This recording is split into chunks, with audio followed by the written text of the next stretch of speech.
नमस्ते प्रिय भक्तगण। क्या आपके जीवन में कोई ऐसा भयंकर संकट आ खड़ा हुआ है जिसका कोई भी समाधान आपको नजर नहीं आ रहा है?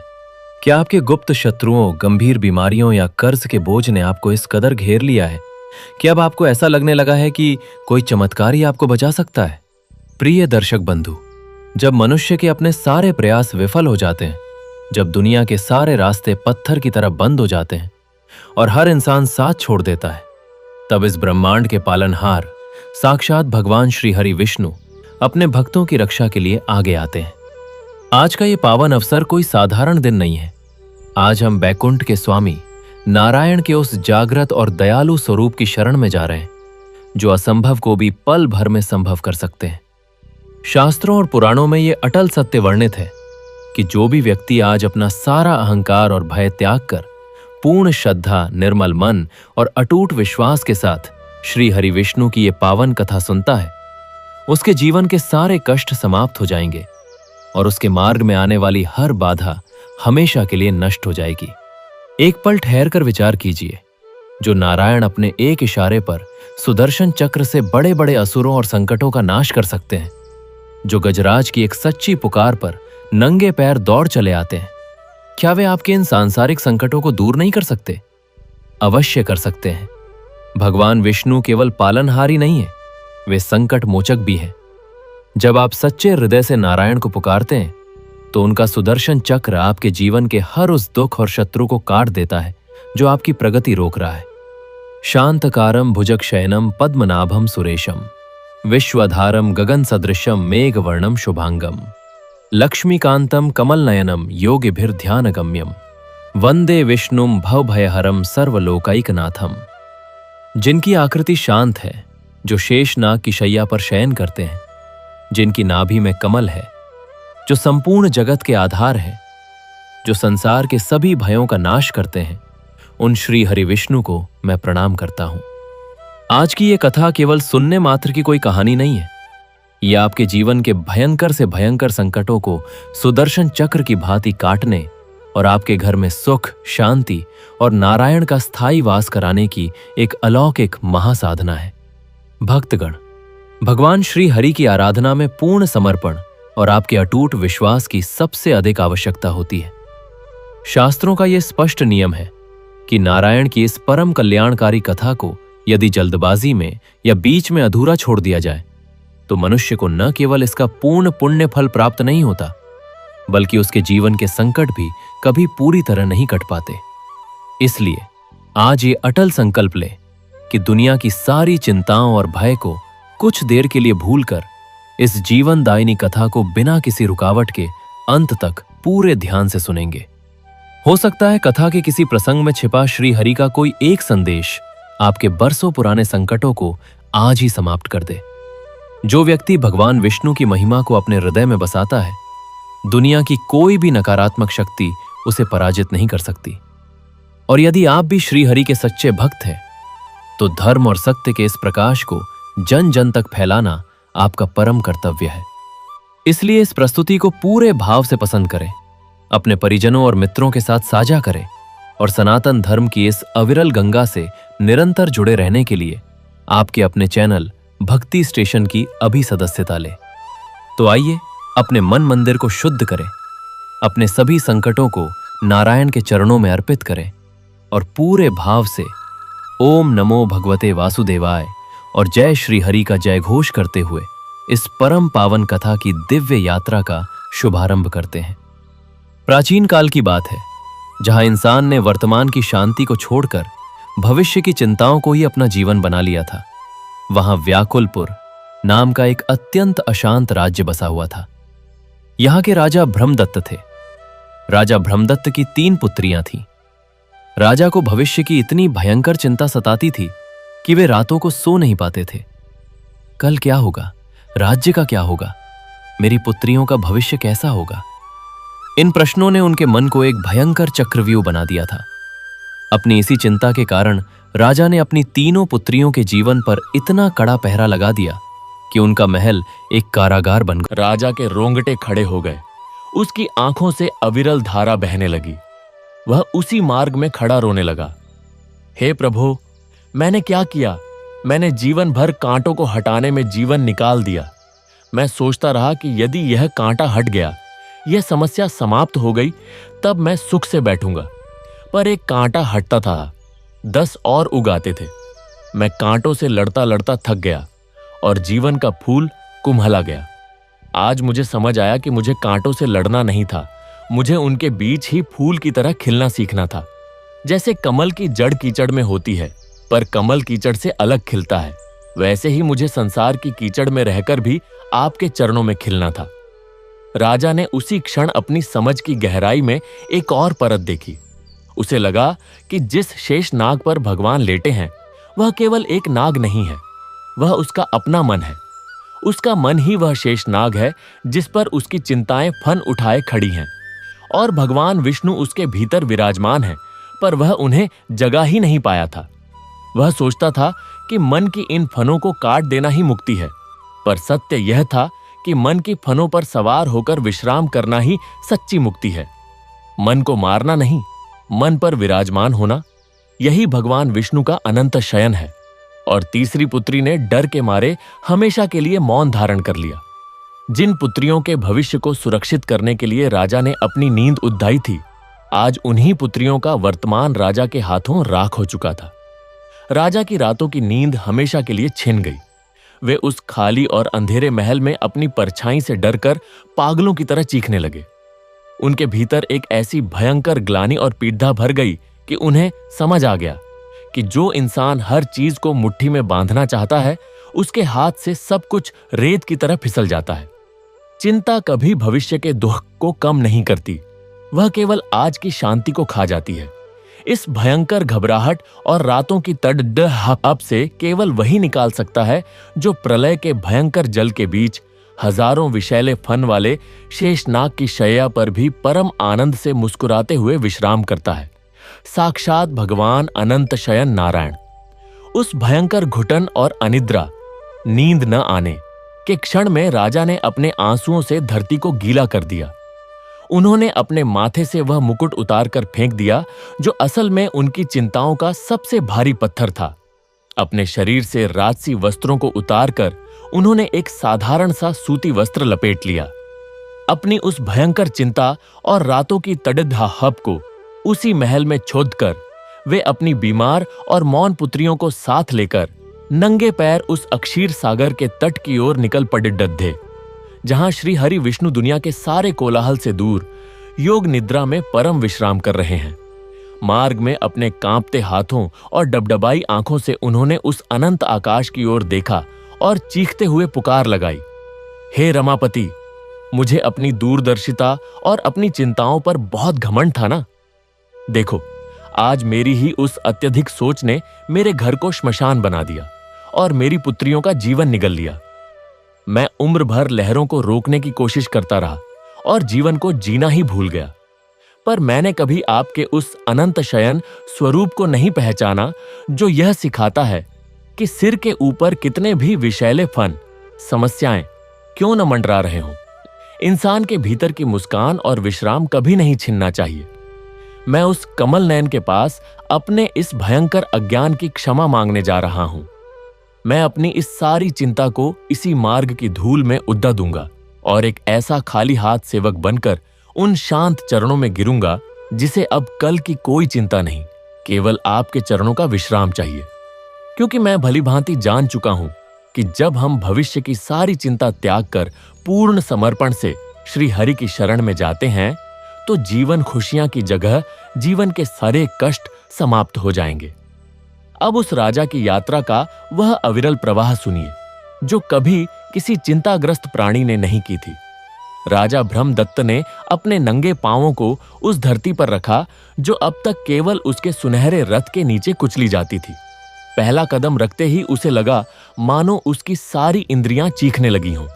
उसके कोमल राजसी चरणों को तीक्ष्ण कंकड़ चीर रहे थे, पर राजा को इससे अब कोई मतलब नहीं था।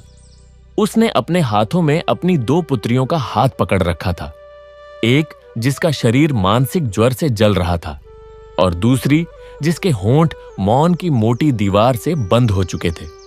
तीसरी पुत्री तो पहले ही जा चुकी थी। उसकी याद ने राजा के सीने में ऐसी ज्वाला भर दी थी जो बाहर की धूप से भी कहीं अधिक दाहक थी। राजा चल रहा था, पर उसके साथ उसका मन भी चल रहा था। वह मन जो बरसों से राजा का एकमात्र साथी था, पर आज वही मन राजा का सबसे बड़ा शत्रु बन गया था। जैसे ही राजा ने एक कदम आगे बढ़ाया, उसके मन ने उसे 10 कदम पीछे खींचने का प्रयास किया। मन बोला, हे राजन, तू कहां चला जा रहा है? यह मार्ग क्या तुझे ज्ञात है? आगे घने जंगल हैं, उनमें व्याघ्र और सर्प हैं। तूने अपना मुकुट फेंक दिया, अपने वस्त्र त्याग दिए। अब तू इन कोमल पुत्रियों को लेकर इन भयंकर मार्गों पर कैसे चलेगा? क्या तूने सोचा कि यदि कोई दस्यु आ गया तो क्या होगा? यदि कोई विषैला जीव डंक मार गया तो क्या होगा? यदि रास्ता भूल गए तो क्या होगा? यदि यदि यदि यह सुनकर राजा कांप उठा। उसका पुराना स्वभाव फिर से उस पर हावी होने लगा। उसकी सांसें तेज हो गईं, पैर लड़खड़ाने लगे। उसकी पुत्रियों ने भी यह परिवर्तन महसूस किया। ज्वर से पीड़ित पुत्री का शरीर और अधिक कांपने लगा और मौन पुत्री की आंखें भय से फैल गईं। राजा को यह दृश्य देखकर ऐसा लगा मानो उसी की चिंता का सांप फिर से फन उठाकर उसके सामने खड़ा हो गया हो। पर इस बार कुछ अलग हुआ।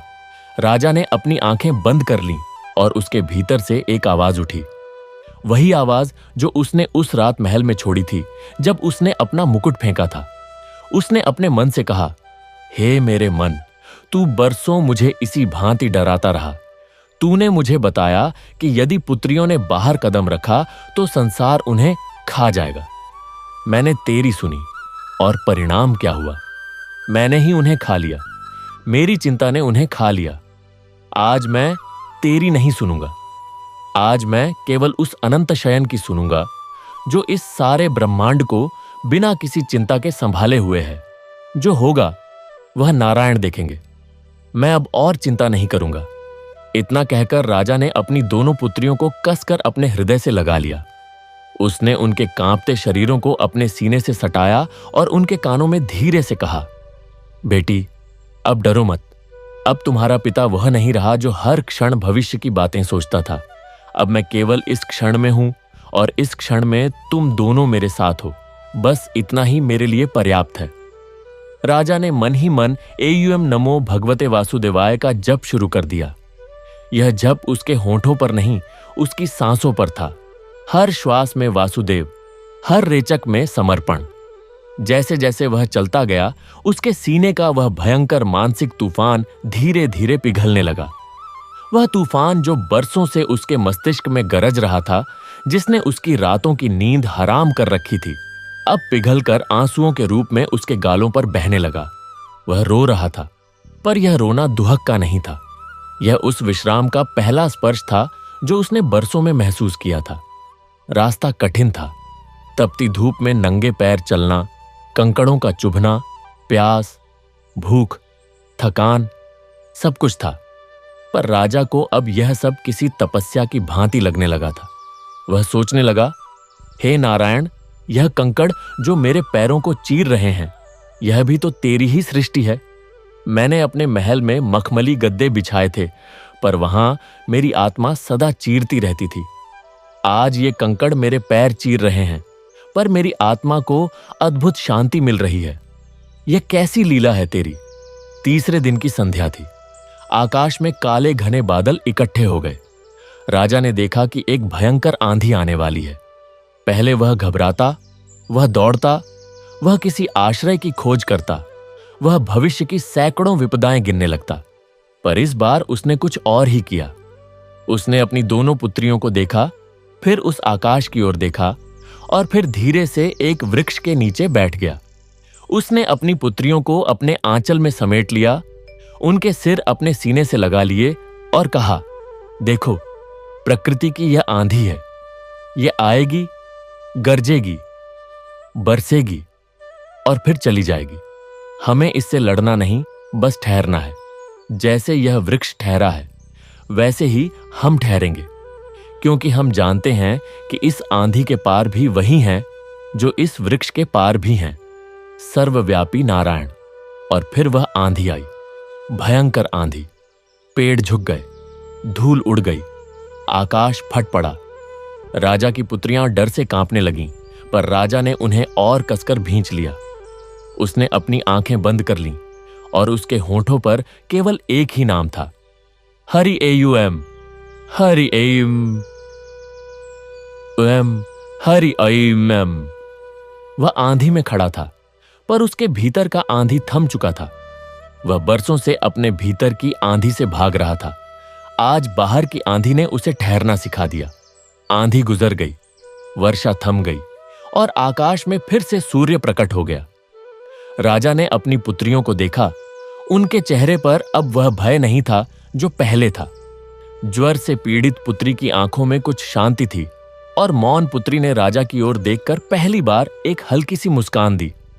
वह मुस्कान राजा के लिए किसी वरदान से कम नहीं थी। उसने महसूस किया कि यह विश्राम का पहला फल है। जब हम अपने नियंत्रण का अहंकार छोड़ देते हैं तो जीवन अपने आप ठीक होने लगता है। राजा चलता रहा। रास्ते में उसे अपने हृदय के भीतर एक दिव्य दृश्य दिखाई देने लगा। वह दृश्य इतना स्पष्ट था मानो वह स्वयं उस क्षीर सागर के तट पर खड़ा हो। उसने देखा अथाह जल जिसकी गहराई का कोई पार नहीं। उस जल पर लहरें उठ रही हैं, कभी ऊंची तो कभी नीची। उस जल के भीतर एक विशाल शैया है, शेष नाग की शैया। सहस्र फणों वाला वह नाग, जिसके हर फन पर विष की ज्वाला है, जो सारे ब्रह्मांड का भार धारण किए हुए है। उसी शेषनाग की कुंडलित देह पर जैसे कोई मां अपने शिशु को पालने में लिटाती है, वैसे ही भगवान श्री हरि विष्णु विराजमान हैं। उनका एक हाथ सिर के नीचे है, मानो वे किसी गहरे ध्यान में हों। उनके चरणों में माता लक्ष्मी बैठी हैं, उनके चरणों का स्पर्श कर रही हैं। और भगवान के मुख पर हे नारायण, उनके मुख पर वह मुस्कान जो कह रही थी, मैं जानता हूं यह सागर है, यह शेष है, यह विष है, यह सब है, पर मैं इन सब के बीच भी विश्राम में हूं, क्योंकि मैं जानता हूं मैं ही सब कुछ हूं और मैं ही सबसे परे हूं। राजा को इस दृश्य ने झकझोर कर रख दिया। वह ठिठक गया। उसकी आंखें खुली की खुली रह गईं। उसे समझ में आ गया कि यह कोई बाहरी दृश्य नहीं, यह उसके हृदय का दृश्य है। भगवान स्वयं उसे यह संदेश दे रहे हैं। वह सोचने लगा, हे प्रभु, आप शेषनाग पर लेटे हैं। शेषनाग का हर फन विष से भरा है, फिर भी आपके मुख पर तनिक भी चिंता नहीं। मैंने तो अपने जीवन की छोटी छोटी समस्याओं को शेषनाग बना लिया था। मेरे मन में हजारों फन थे। एक फन था राज्य की चिंता का, एक फन था पुत्रियों के भविष्य का, एक फन था धन का, एक फन था मान सम्मान का। और मैं उन सब के बीच कराह रहा था, चीख रहा था, अपनी नींद खो रहा था। पर आप जिनके सिर के नीचे यह सारा संसार है, आप कैसे इतने शांत हैं? यह कैसा रहस्य है? और फिर उसे उत्तर मिला। जैसे कोई गुरु शिष्य के कान में मंत्र फूंकता है, वैसे ही उसके हृदय में एक वाणी गूंजी, हे राजन, संसार रूपी सागर में समस्याएं हमेशा रहेंगी, शेषनाग की फनें हमेशा रहेंगी। यदि तू इन फनों के हटने की प्रतीक्षा करेगा तो कभी शांति नहीं मिलेगी। शांति बाहर नहीं, तेरे भीतर है। जो इन समस्याओं के बीच भी मुझ पर विश्वास करके मुस्कुराना सीख जाता है, वही परम योगी है। देख, यह शेषनाग मेरी शैया है, मेरा शत्रु नहीं। मैंने इसे अपना बना लिया है। तूने अपनी चिंताओं को शत्रु बना लिया था, इसीलिए वे तुझे खा गईं। अब सीख, अपनी समस्याओं को अपनी शैया बना, उन पर विश्राम करना सीख। अब राजा की यात्रा और भी गहरी हो गई। वह चल रहा था, पर अब उसके पैरों को कंकड़ चुभते थे तो वह सोचता, यह भी तो मेरे मन का एक कंकड़ है जो मुझे चुभ रहा है। मैं इसे हटाने की जगह इस पर चलना सीखूंगा। जब प्यास लगती तो वह सोचता, यह प्यास भी तो मेरे मन की प्यास है जो हर क्षण कुछ न कुछ चाहती है। मैं इस प्यास को शांत करने की जगह इसके साथ रहना सीखूंगा। जब उसकी पुत्रियां कमजोरी से गिर जाती तो वह उन्हें उठाता और कहता, देखो, हम गिर रहे हैं, पर गिरने में भी कोई दोष नहीं। उठना ही जीवन है और गिरना भी जीवन है। दोनों को स्वीकार करना ही विश्राम है। धीरे धीरे राजा के भीतर एक नया आदमी जन्म लेने लगा। वह आदमी जो पहले हर पल भविष्य की सैकड़ों कल्पनाएं करता था, अब केवल वर्तमान में जी रहा था। वह आदमी जो पहले रातों को करवटें बदलता रहता था, अब रात को जमीन पर लेटते ही गहरी नींद में सो जाता था। वह आदमी जो पहले अपनी पुत्रियों को दुनिया के डर से बंद करके रखता था, अब उन्हें खुले आकाश के नीचे ले जा रहा था और उन्हें सिखा रहा था, देखो यह आकाश कितना विशाल है, यह कभी किसी से डरता नहीं, कभी किसी से घबराता नहीं, यह बस है, हम भी वैसे ही बसें। 9 दिन और 9 रातों की यात्रा के बाद 10वें दिन की प्रभात बेला में राजा ने दूर से कुछ चमक देखी। वह चमक सूर्य की नहीं थी, वह चमक उस धरती की थी जहां भगवान विश्राम करते हैं। वह क्षीर सागर का तट था। राजा के पैर अपने आप तेज हो गए, उसकी पुत्रियां भी उसके साथ दौड़ने लगीं। ज्वर से पीड़ित पुत्री का बुखार उतर चुका था। मौन पुत्री के होंठ अब बोलने को तरस रहे थे। राजा ने उनकी ओर देखा और कहा, देखो हम पहुंच गए, अब बस थोड़ी ही दूर है। जैसे ही वे क्षीर सागर के तट पर पहुंचे, राजा को ऐसा लगा मानो वह किसी दूसरी ही दुनिया में आ गया हो। वहां कोई कोलाहल नहीं था, कोई चीख पुकार नहीं थी, कोई चिंता नहीं थी। केवल सागर की मंद मंद लहरें थीं और उन लहरों की आवाज मानो किसी मंत्र की तरह गूंज रही थी। AUM नमो नारायणाय, AUM नमो नारायणाय। राजा ने अपनी पुत्रियों से कहा, तुम दोनों यहीं बैठो, मैं अकेला जाता हूं। मुझे अपने इस जीवन का हिसाब देना है, अपने इस अहंकार का लेखा जोखा देना है। राजा ने सागर की ओर कदम बढ़ाया। उसके नंगे पैर सागर की गीली रेत को छू रहे थे।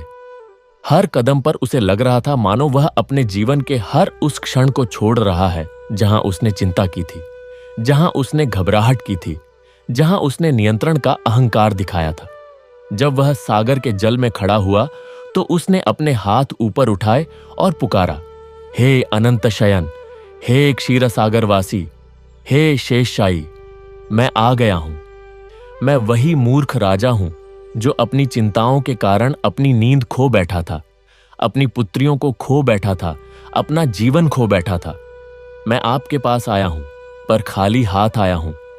मेरे पास अब कोई मुकुट नहीं, कोई राज्य नहीं, कोई अहंकार नहीं। मेरे पास केवल यह आंसू हैं, केवल यह टूटा हुआ हृदय है, केवल यह पश्चाताप है। क्या आप मुझे स्वीकार करेंगे? क्या आप इस टूटे हुए मनुष्य को अपनी शरण देंगे? राजा रो रहा था, पर उसके रोने में अब कोई पीड़ा नहीं थी। वह रोना उसके भीतर की सारी चिंता को धो रहा था। वह रोना उसके मन की सारी घबराहट को बहा रहा था। वह रोना उसके अहंकार की सारी दीवारों को गिरा रहा था। और तभी सागर की लहरें थम गईं, हवा रुक गई, आकाश में एक अद्भुत प्रकाश फैल गया। राजा ने आंखें उठाकर देखा तो उसकी सांसें थम गईं। सागर के जल के ऊपर जहां तक आंख देख सकती थी, एक दिव्य आलोक फैल गया। उस आलोक के मध्य में शेषनाग की सहस्र फणों पर भगवान श्री हरि विष्णु विराजमान थे, अपने अनंत शयन स्वरूप में। राजा ने उस रूप को देखा। भगवान का शरीर नीलाभ था, जैसे कोई घनश्याम मेघ। उनके 4 भुजाएं थीं, एक में शंख, एक में चक्र, एक में गदा और एक में कमल। उनके कंठ में कौस्तुभ मणि चमक रही थी, वक्षस्थल पर श्रीवत्स चिन्ह था और उनके मुख पर वही मुस्कान थी, वह मुस्कान जो राजा ने अपने हृदय में देखी थी। वह मुस्कान जो कह रही थी, मैं सब जानता हूं और सब ठीक है। माता लक्ष्मी भगवान के चरणों में बैठी थीं, उनके चरणों का स्पर्श कर रही थीं और भगवान की आंखें अर्धमुकुलित थीं, मानो वे योग निद्रा में हों। पर राजा जानता था कि उन योग निद्रा में भी वे सब कुछ देख रहे हैं। वे उसके हृदय की हर धड़कन देख रहे हैं, उसके आंसू की हर बूंद देख रहे हैं, उसके पश्चाताप की हर परत देख रहे हैं। राजा सागर के जल में ही गिर पड़ा। उसने अपने दोनों हाथ जोड़ लिए और आंसुओं से भरी आंखों से उस दिव्य स्वरूप को निहारने लगा। वह बोल नहीं पा रहा था, उसकी वाणी सूख गई थी, पर उसके हृदय की पुकार भगवान ने सुन ली थी। तभी भगवान की अर्धमुकुलित आंखें खुल गईं। उन आंखों से राजा की ओर देखा, ऐसा देखा जैसे कोई मां अपने खोए हुए बच्चे को पाकर देखती है। उस दृष्टि में कोई क्रोध नहीं था, कोई निंदा नहीं थी, कोई उपदेश नहीं था। केवल करुणा थी, केवल प्रेम था, केवल विश्राम था। भगवान ने धीरे से अपना दाहिना हाथ उठाया जिसमें कमल था और राजा की ओर बढ़ाया। उस हाथ से एक स्पर्श नहीं, एक अनुभूति आई, जैसे कोई स्नेही पिता अपने पुत्र के सिर पर हाथ रखता है। राजा ने उस स्पर्श को महसूस किया और उसका सारा शरीर कांप उठा। उसे लगा जैसे उसकी रीढ़ की हड्डी में बरसों से जमी बर्फ पिघल रही हो। उसे लगा जैसे उसके मस्तिष्क की हर नस से चिंता का जहर निकल रहा हो। उसे लगा जैसे उसके हृदय की हर धड़कन अब केवल एक नाम ले रही हो, नारायण नारायण नारायण।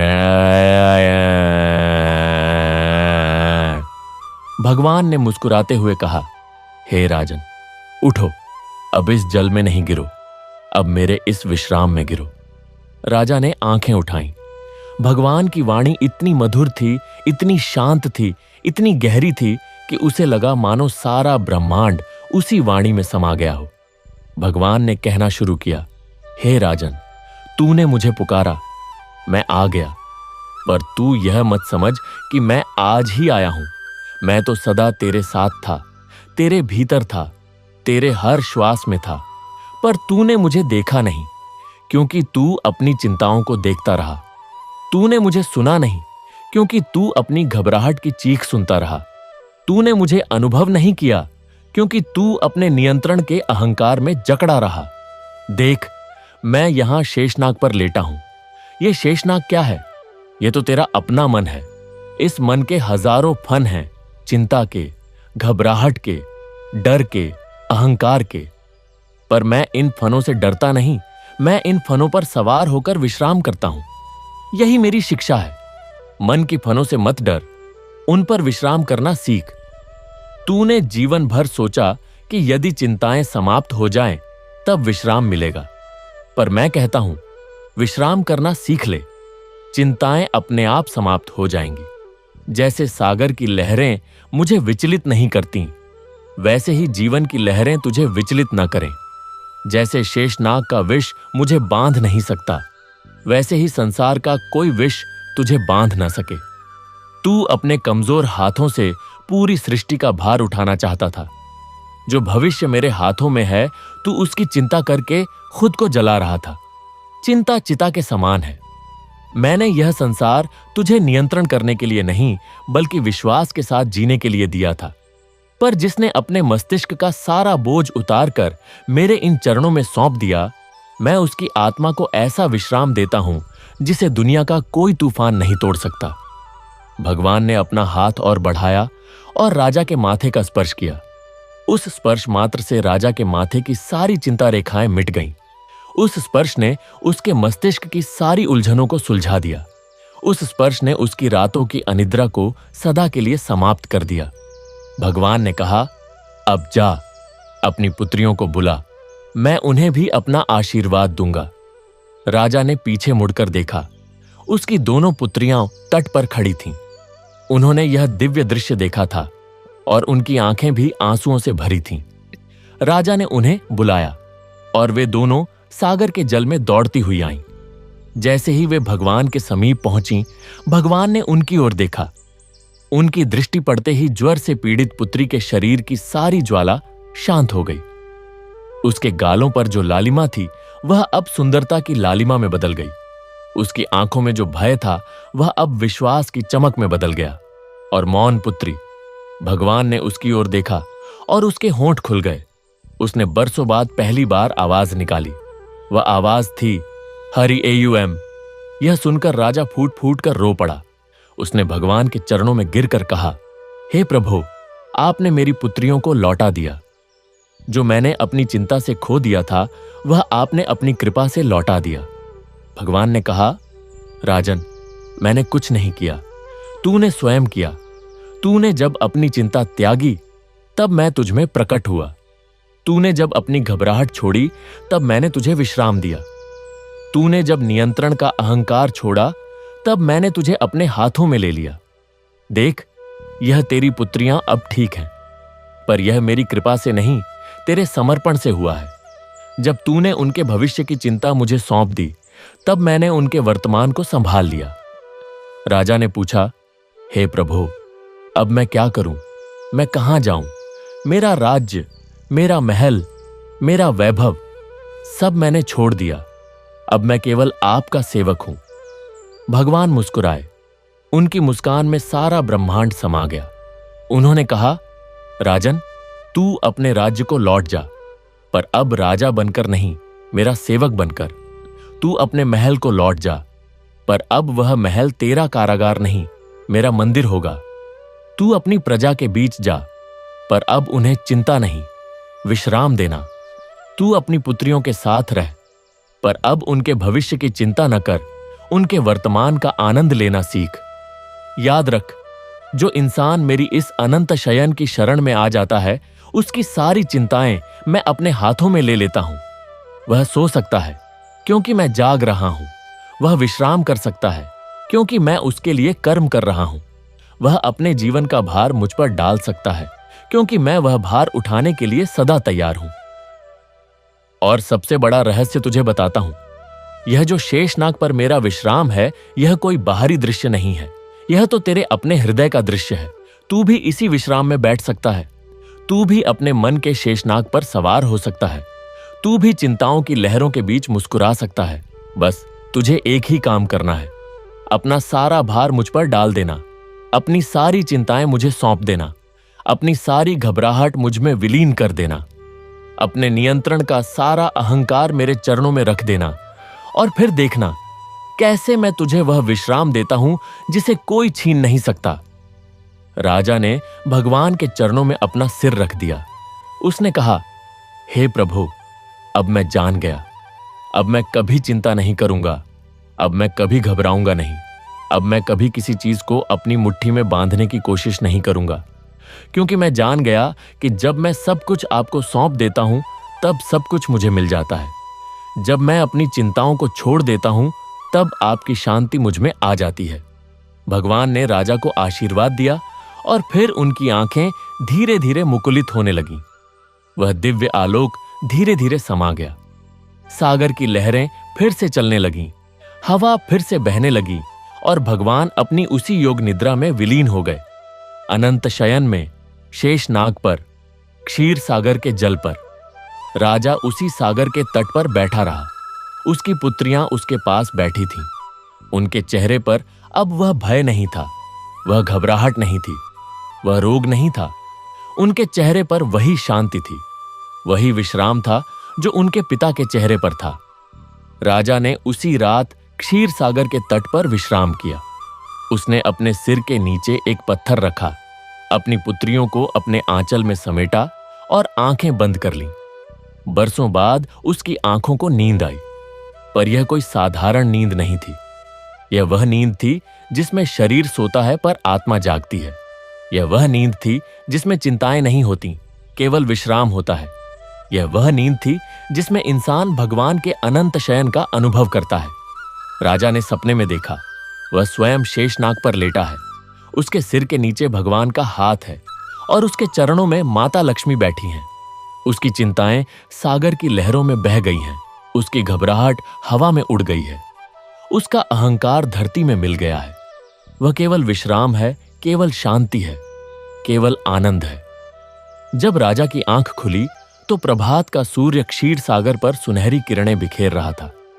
राजा उठा, उसने अपनी पुत्रियों को जगाया और तीनों ने सागर की ओर मुख करके प्रणाम किया। राजा ने कहा, चलो अब हम अपने राज्य लौट चलें, पर अब हम वहां वैसे नहीं जाएंगे जैसे थे। अब हम वहां जाएंगे जैसे भगवान के सेवक, शांत, निश्चिंत और पूर्ण विश्राम में। राजा ने वापसी की यात्रा शुरू की, पर यह यात्रा पहले की यात्रा से बिल्कुल अलग थी। पहले वह चल रहा था, पर उसके कदमों में भार था, चिंताओं का भार, घबराहट का भार, पश्चाताप का भार। अब वह चल रहा था, पर उसके कदम हल्के थे। उसके कदम नाच रहे थे, गा रहे थे, मानो धरती पर विश्राम का संदेश फैला रहे हों। रास्ते में जब वही कंकड़ आए तो राजा ने उन पर नंगे पैर चलना सीख लिया था। वह सोचता, ये कंकड़ मेरे पैर चुभते हैं, पर मेरी आत्मा को कुछ नहीं चुभ सकता। ये कंकड़ मुझे याद दिलाते हैं कि मैं अब भी इस धरती पर हूं, पर मैं इस धरती का नहीं हूं। जब वही आंधी आई तो राजा ने उसका इंतजार किया। वह पेड़ के नीचे बैठा, अपनी पुत्रियों को गले लगाया और आंधी को गुजरते देखा। उसे लगा मानो यह आंधी उसके भीतर की आखिरी चिंताओं को भी उड़ा ले जा रही है। जब प्यास लगी तो उसने पानी पिया, जब भूख लगी तो उसने जंगल के फल खाए, जब थकान हुई तो वह जमीन पर लेट गया। उसे अब किसी चीज की चिंता नहीं थी।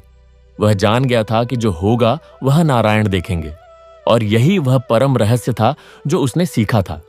चिंता का अंत समर्पण में है, घबराहट का अंत विश्वास में है, नियंत्रण का अंत शरणागति में है। जब इंसान यह जान लेता है कि वह कुछ भी नियंत्रित नहीं कर सकता, सब कुछ उस परम नियंत्रणकर्ता के हाथों में है, तब उसे वह विश्राम मिलता है जिसके बारे में उसने कभी सपने में भी नहीं सोचा था। राजा जब अपने राज्य की सीमा पर पहुंचा तो उसकी प्रजा ने उसे देखा। उन्होंने देखा कि उनका राजा, जो पहले मुकुट पहने, वैभव से सजे, पर चेहरे पर चिंता की लकीरें लिए रहता था, आज नंगे पैर, साधारण वस्त्र में, पर चेहरे पर दिव्य शांति लिए खड़ा है। उसके चेहरे पर कोई चिंता नहीं थी, कोई घबराहट नहीं थी, कोई अहंकार नहीं था। उसके चेहरे पर केवल विश्राम था, केवल शांति थी, केवल वह मुस्कान थी जो भगवान विष्णु के अनंत शयन में देखी जाती है। प्रजा ने पूछा, हे राजन, आपने अपना मुकुट कहां खो दिया? आपने अपने राजसी वस्त्र कहां छोड़ दिए? आप इतने शांत कैसे हैं? राजा मुस्कुराया। उसकी मुस्कान में वही करुणा थी जो भगवान की मुस्कान में थी। उसने कहा, मैंने अपना मुकुट नहीं खोया, मैंने अपनी चिंता खो दी। मैंने अपने वस्त्र नहीं छोड़े, मैंने अपना अहंकार छोड़ दिया। और मैं शांत हूं क्योंकि मैंने अपना सारा भार उस अनंत शयन को सौंप दिया है जो इस सारे ब्रह्मांड को संभाले हुए है। राजा ने अपने महल में प्रवेश किया। वही महल जो पहले उसे कारागार लगता था, आज उसे मंदिर लग रहा था। उसने सारे झरोखे खोल दिए। उसने कहा, अब तूफान आए, बारिश आए, धूप आए, सब आए, मैं डरता नहीं, क्योंकि मैं जान गया हूं कि जो इन सब के पार है वह मेरे भीतर है। उसने अपनी पुत्रियों को वह स्वतंत्रता दी जो उसने कभी नहीं दी थी। पहली पुत्री जो पलायन कर गई थी वह लौट आई। उसने सुना था कि उसके पिता बदल गए हैं। वह आई और देखा उसके पिता वही हैं, पर वही नहीं है। उनके चेहरे पर वह भय नहीं है, वह चिंता नहीं है। उनके चेहरे पर प्रेम है, विश्वास है, विश्राम है। उसने अपने पिता के चरण छुए और राजा ने उसे गले लगा लिया। तीनों पुत्रियां फिर से एक साथ थीं और उनके पिता उनके बीच बैठे थे। एक राजा नहीं, एक संत थे। राजा ने अपना शेष जीवन अपनी प्रजा को यही शिक्षा देते हुए बिताया, चिंता मत करो, घबराओ मत, किसी चीज को अपने नियंत्रण में लेने की कोशिश मत करो। बस उस अनंत शयन की शरण में चले जाओ जो शेष नाग की फनों पर भी मुस्कुरा रहा है। जब तुम अपनी सारी चिंताएं उसके चरणों में रख दोगे तो वह तुम्हें ऐसा विश्राम देगा कि दुनिया की कोई समस्या तुम्हें डरा नहीं सकेगी। और यही वह परम सत्य है जो राजा ब्रह्मदत्त ने सीखा और जो आज मैं तुम सबको सुना रहा हूं। जीवन में समस्याएं आएंगी, चिंताएं आएंगी, घबराहट आएगी, पर यदि तुम उनसे लड़ने की जगह उनके बीच विश्राम करना सीख जाओ तो तुम भी उसी शांति को प्राप्त कर सकते हो जो भगवान विष्णु को शेष नाग पर प्राप्त है। यह सुनकर राजा ब्रह्मदत्त के राज्य के सभी लोगों के हृदय में एक अद्भुत परिवर्तन हुआ। जो लोग रातों को चिंता में जागते थे वे उस रात गहरी नींद में सो गए।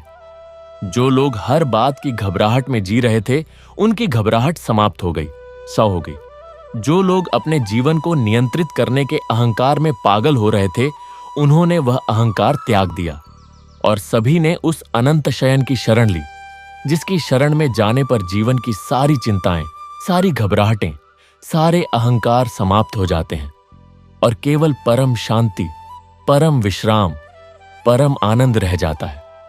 हे प्रभु, आपके इस अनंत शयन स्वरूप की कितनी महिमा है। आप शेषनाग पर लेटे हैं, पर आपकी नींद योग निद्रा है, जहां आप सब कुछ जानते हैं, सब कुछ देखते हैं, सब कुछ संभालते हैं। आपके चरणों में माता लक्ष्मी बैठी हैं। आपके हाथों में शंख, चक्र, गदा, कमल हैं। आपके कंठ में कौस्तुभ मणि है और आपके मुख पर वह मुस्कान है जो कहती है, डरो मत, मैं हूं। चिंता मत करो, मैं हूं। घबराओ मत, मैं हूं। अपना सारा भार मुझ पर डाल दो, मैं हूं। आज इस कथा को सुनने वाले हर प्राणी के हृदय में यह भावना जागृत हो कि वह अपनी सारी चिंताएं, सारी घबराहटें, सारा अहंकार उस अनंत शयन के चरणों में रख दे और फिर देखे कि कैसे उसका जीवन बदल जाता है, कैसे उसकी रातों की नींद लौट आती है, कैसे उसकी घबराहट शांति में बदल जाती है, कैसे उसकी चिंता विश्वास में परिवर्तित हो जाती है, कैसे उसका नियंत्रण का अहंकार समर्पण में बदल जाता है और कैसे वह उसी परम विश्राम को प्राप्त कर लेता है जो भगवान श्री हरि विष्णु के अनंत शयन का सार है। AUM नमो नारायणाय। श्री कृष्ण शरणम मम। हरिओम हरिओम हरिओम।